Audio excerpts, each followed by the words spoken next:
Христо, благодаря ти така за подробното обяснение за себе си. Ти си първия автор полицай в издателството, за което така много се вълнуваме. Това е определено една интересна комбинация и още повече, че романа, който си написал, е с жанр фентази.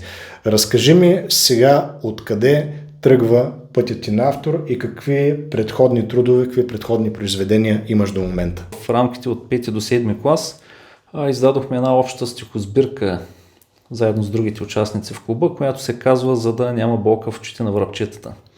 И там, разбира се, сред страниците на тази книжка са публикувани и няколко от моите първи стихотворения.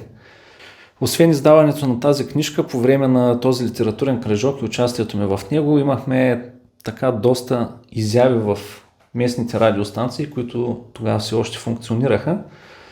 И също така участие в доста литературни конкурси. Разбира се, имаме и доста награди оттам.